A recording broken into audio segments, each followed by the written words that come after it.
नमस्कार जंगडला आलो. आम्ही काय बोलू, सुरेश पेडेकर आणि आम्ही एक टीम आज चालले सज्जनगडवरनं यांच्या गावाला. आणि एस टीचा प्रवास आहे. मला ती एक सूट घेऊया एस टीचं, आणि त्या एस टीचं सूट घेतोय आपण. आणि एन्जॉयमेंट आहे. त्याच्या गावाला जाऊन आपण ते काय धरण आहे काय आहे ते आपण बघूया. धबधबा आहे बघा, धबधबा आहे. आणि तो धबधबा एवढा सुंदर आहे की आता एस टीमधला आवाज येणार नाही. घाट करते आता स्वामींचं मठ आहे तिथे. काय काय ते आपण स्वामी समर्थांचं मठ आहे. हात कविता हलवा. आणि कॅमेराकडे बघा, गाडी दिसायला नाही का कॉलेज इथे इथे इथे बघा इथे. कॉलेज अच्छा अच्छा, सगळं काही आपण बघतोय. पुन्हा ब्रेक घेतोय, पेडेकरांचं ऐकतोय. आता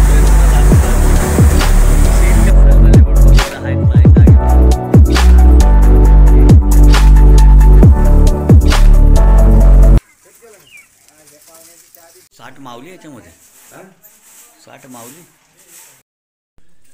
नमस्कार. आत्ता जस्ट आम्ही एस टीतनं उतरलो आहे. आणि एस टीचा जो प्रवास आहे, बाईक घेऊन आलो असतो, पण जिथे एस टी तिथे एस टी. आणि आता आपण आलो जांभेगावला. आणि जांभेगावमध्ये माझा एक मित्र आहे सुनील, त्याला आम्ही सरप्राईज देतो आहे. आणि आज सुट्टी आहे, मला चला फिरूया आणि जांभेगावचं दर्शन पण घेऊया. अशी 3 गावं आपल्या मित्रांची आहेत ज्यांना आपण सरप्राईज करणार आहोत की बाबा आलेलो आहे, आता आम्हाला तुमचं गाव दाखवा. आणि हा निसर्ग एवढा सुंदर आहे, पर्यटक पण आहे, धबधबा आहे, सगळं काही आहे. आणि मंदिर, गावचं एक गावाचं मंदिर आहे, तेही आपण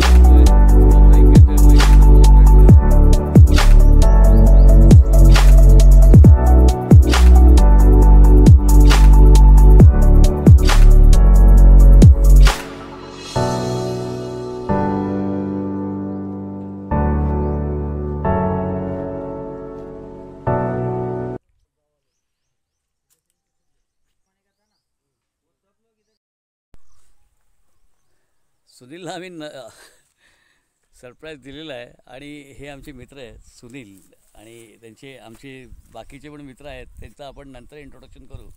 हे लपत आहेत, लपत बघतात, मग आमचं पण कॅमेरामध्ये येऊ. पण हे आमचे मित्र सुनील आहे. सुनील हाय. हाय. मला तू काय काय इकडचं तुझ्या गावचं काय काय दाखवणार असं मला सांग. हे आमच्या गावचे भैरवनाथाचे मंदिर आहे. सुनील आम्हाला भैरवनाथाचं मंदिर दाखवणार आहे, आणि प्रसिद्ध मंदिर आहे, आणि नवसाला पावणार आहे ते. तुम्ही काही इच्छा कराल, इच्छा बोलाल, ती इच्छा पूर्ण करतं. एवढं पावर आहे त्याच्यामध्ये. आणि एक कहाणी पण आहे त्याच्यामध्ये, त्याला रिलेटेड एक कहाणी पण आहे.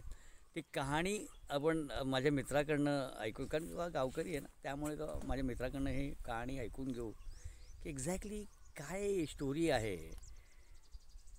बघू मंदिराची काय कहाणी आहे. आणि तुझ्या तोंडातनं ऐकलेली, पण जरा परत एकदा सांगशील तर उत्तम आहे. आणि मोठ्यांनी बोल. हे आमच्या जांभेगावचे खूप प्रसिद्ध असे मंदिर आहे. खूप मानलं गेलं जातं या मंदिराला. लोकांच्या खूप इच्छा गरजा पूर्ण करतं हे देव. आणि अशा ठिकाणी हे देवस्थान आहे की जांभेगाव या गावामध्ये हे देवस्थान आहे. तर आमच्या हे देवाची तथ्य आहे की हे पायाचे ठसे आहेत. याची जी नातेवाईक होते ते इथं आमचे गावकरी सगळे उपलब्ध होते. त्याच्यासमोर ह्या पायाचे ठसे त्याच्या बहिणीने उडी घेतलेली आहे खाली. त्या बहिणीचा काही कुठं तलाश नाही आहे.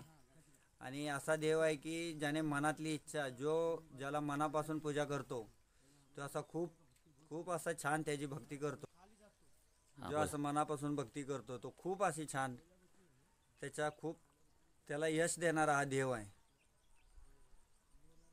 आणि मंदिराचं काय देवानी तुम्हाला मंदिर बांधण्यासाठी ती गावकऱ्यांनी खूप प्रयत्न केला, पण तो जास्तीत जास्त बांधून देत नाही. तो बोलतो की माझं मंदिर जर तुम्हाला बांधायचं असेल तर दिवस मावळल्याच्या नंतर ते दिवस उजडायच्या आतमध्ये जेवढं तुम्हाला माझ्यावरती झाकण टाकायचं होईल त्या रात्रामध्येच करायचं आहे. उजाडल्यानंतर माझं काही काम करू शकत नाही तुम्ही. क्या असं बात. त्याचं एक हे आहे, वैशिष्ट्य आहे. चला थँक्यू, एवढं तरी माहिती पडलं. अजून काय काय दाखवणार आहे सुदेश? काय नाही, हे निसर्ग आहे आमचं. हे धरण आमचं जांभेगावचं हे धरण झालेलं आहे, तारई धरण म्हणून. अच्छा. पाण्याचं